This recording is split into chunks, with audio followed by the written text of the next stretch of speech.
લિંબાયત ઉત્સવ સમિતિ દ્વારા વિવિધ સેવાકીય અને ધાર્મિક કાર્યક્રમો યોજાયા.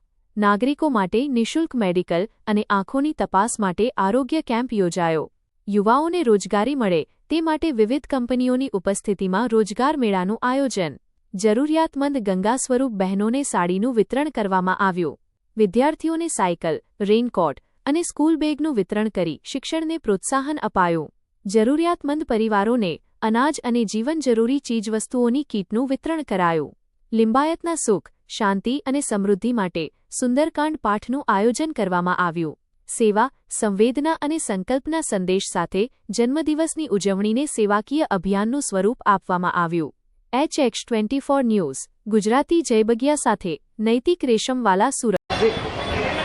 આજે લિંબાયત વિધાનસભા ખાતે મારા જનસંપર્ક કાર્યાલય પાસેથી જે આયોજન અનેક જન્મદિવસ નિમિત્તે મારા જન્મદિવસ નિમિત્તે જે કાર્યક્રમો રાખવામાં આવ્યા છે એમાં હું મારા કાર્યકર્તા, કોર્પોરેટરો અને બધા જ પાયાના બુથ પ્રમુખો પણ એમનો પણ હું ખૂબ ખૂબ આભાર માનું છું.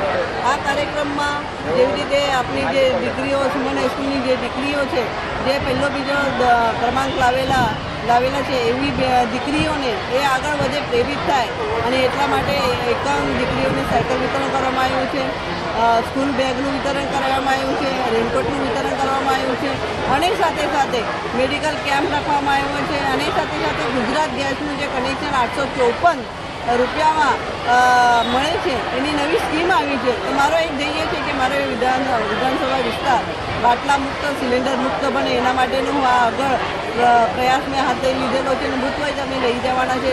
એનો શુભારંભ આજે મેં અહીંયા આ સ્થળેથી મારા કાર્યકર્તા દ્વારા કરવામાં આવ્યું છે.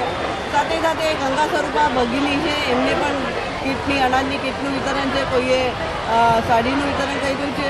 આ જન્મદિવસ એક માધ્યમ બનતો હોય છે પણ ઘણા લોકોને એનો લાભ મળતો હોય છે. એના માટે આ જન્મદિવસ ઉજવવા માટે અમે હમી ભરતા હોય છે.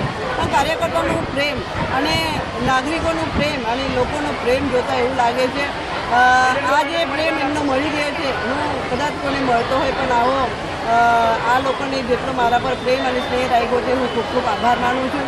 અને આ લોકો સેવાકીય કાર્ય માટે સદા તત્પર રહેતા અમારા ભારતીય જનતા પાર્ટીની ટીમ સદૈવ લોકોની સાથે રહી છે. પછી એ દુઃખ હોય, સુખ હોય, અમે સાથે રહીને બધા જ કાર્યોને પૂરા પાડતા હોય છે અને એટલા માટે અમારી ટીમને હું ખૂબ ખૂબ શુભેચ્છા આપું છું.